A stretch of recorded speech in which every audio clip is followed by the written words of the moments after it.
हमारे यहाँ एक आदमी नाम लिया, मुझे किसी ने कहा गुरुजी बहुत बड़ा ओझा तांत्रिक है।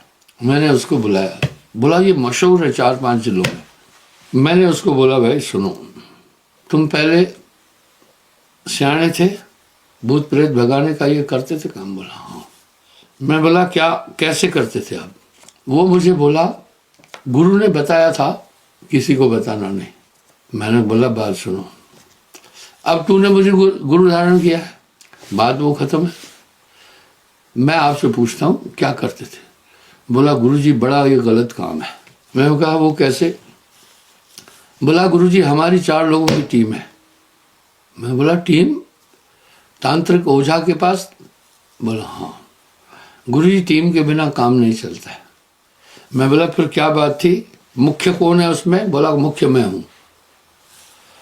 मैं बोला क्या काम करते थे, कैसे करते हो, सच में भूत देखते हो या क्या?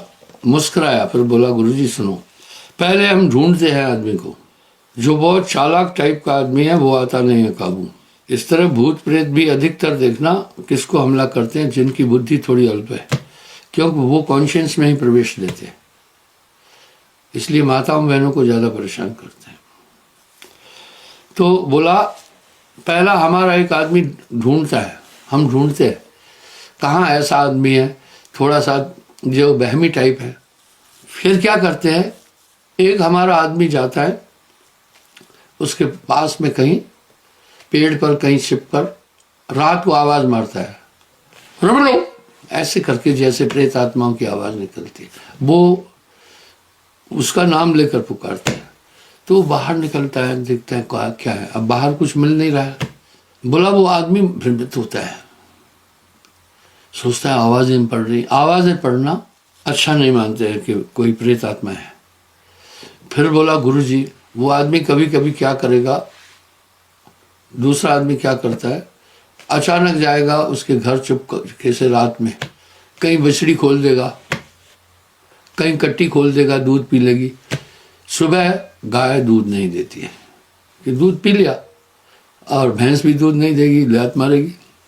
मालिक सोचता है आज ये क्यों लात मार रही है, तो लोग कहते हैं ऊपरी नुक्स हो गया है। ये वहम में पूरी दुनिया झूलती है। और कभी कभी दरवाजा तब जब तक वो उठे कपड़े पहने तब तक छिप जाते थे। कभी कभी कोठे पर पैर बजाना, ये सब चीज़ों को लोग प्रेत बाधा मानते हैं। तो हम पहले उसके अंदर एक बात सेट कर देते हैं कि तुम्हारे अंदर प्रेत आत्मा का वास है, आप देखना ये कितना चालाकी का काम है। फिर क्या होता है, तीसरा आदमी जाता है उनके यहाँ, जाकर के कुछ न कुछ पूछता है, जानकर पूछता है भाई चेला राम का घर कहाँ है, घर में जब जनानी है कोई और। तो आचार विचार के अनुसार आगंतुक घर पहुंचे आदमी का अपमान नहीं करते। तो जनानी कहती है, पत्नी कहती है या माता बहन है, कहती है भाई चेला राम का घर उधर है। तब वो कहता है भाई तुम्हारी भैंस घूर कर देखी है, और भैंस तो देखेगी क्योंकि भाई नया आदमी आया तो भैंस को वहम है ये मुझे ले नहीं जाए। तो वो कहता है भाई ये भैंस जो है इसके ऊपर कुछ ऊपरी नुक्स है, कभी कभी दूध नहीं देती होगी। देखिए किस तरह से उलझाया जा रहा है। ये मुझे उस बहुत बड़े सियाने ने बोला है, मैं अपनी ओर से बात नहीं बोल रहा हूँ। वो बोलती हाँ भैया ऐसा है। बोला कुछ है यहाँ। फिर कहा कभी कभी कोठे पर पैर बजता होगा, कभी आवाज़ें पड़ती होगी। बोला हाँ। अंधेरे में बोला कभी डर लगता होगा। बोला हाँ ये सब होता है। बोला आपके घर खराब चीज़ है कोई? भैया फिर कैसा करे? बोला भाई बलावाला में या किसी गांव का नाम लेकर उधर एक तांत्रिक है, भूत प्रेत भगाता है, बघेलू।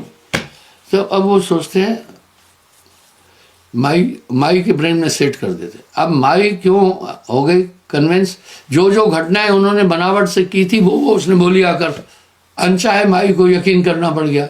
जब आदमी आता है अब घर में माहौल बनाते हैं। बोला पहले प्रेत आत्मा का माहौल बनाया जाता है, होता था लाख में कोई एक बात होगी, बाकी होता था कुछ नहीं है, एक माहौल बनाना है।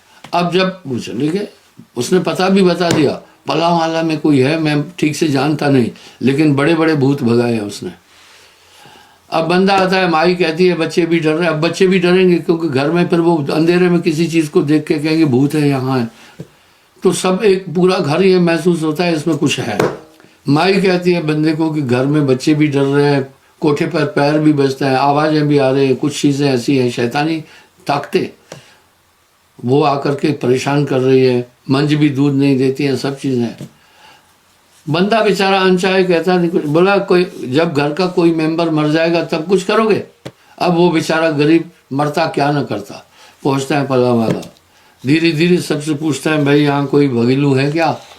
बोला हाँ हाँ वो चेले का काम करता है। उसने काफ़ी, अब वहाँ भी उसके एजेंट मिलते हैं, एजेंट मिलते हैं। क्यों मिलते हैं? वो धन जो इकट्ठा करता है थोड़ा बहुत चारा सबको दे देता है। इस तरह से वो आदमी फिर उसको जाकर कहता है महाराज मेरे घर में बड़ा झंझट है, आप चलो। वो बोलता है भाई मैं आज बुकिंग है नहीं चलूँगा। फिर वो टाइम दे देता है। घर आकर वो जो हेड था बोला मैं आकर फिर वही बात बोलता हूँ, कभी कभी आवाज़ें पड़ती होगी। वो कहती हाँ देखिए क्या चालाकी है। फिर बोलते हैं कभी कभी कोठे पर पैर बजता होगा। बोला बिल्कुल। बोला कभी कभी मंज दूध नहीं देती होगी। बोला हाँ। कभी कभी कपड़े गुम हो जाते होंगे। जो जो बातें बोली अब उसको ये यकीन हो जाता है ये तो सब कुछ हो रहा है। देखिए कितना बड़ा छल है ये। इसलिए साहब कह रहे हैं ये केवल भ्रम की उत्पत्ति। और वो फिर बेचारा कहता है महाराज कुछ कर देखो। बोलता है इसमें बड़ा खर्चा है, भैरव को मनाना है, चंडी को मनाना है और ऐसा ऐसा करना है और अपना बकरा देना है बलि, तब इष्ट मानेगा, भैरव मानेगा। वो बोलता है महाराज मैं तो गरीब हूँ। बोला ठीक है मुर्गा ही काट देंगे, अब बताइए। और इस तरह फिर उससे पैसा लूटते हैं।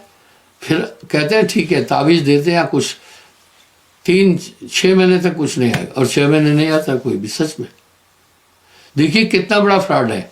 फिर 6 महीने बाद वो डेट देखते हैं, जैसे वकील नहीं देखते हैं फलाने वकील की डेट आ जाए, फिर वो डेट पूरी फिर वहीं से आवाज़ देता रुक लो, वही काम फिर शुरू हो जाता है। अभी वो निश्चिंत हो गया, उसको नहीं बुलाना था, उसको नहीं बुलाना था, लेकिन वो पीछा नहीं छोड़ते हैं। ऐसे लोग पूरा जीवन पीछा नहीं छोड़ते।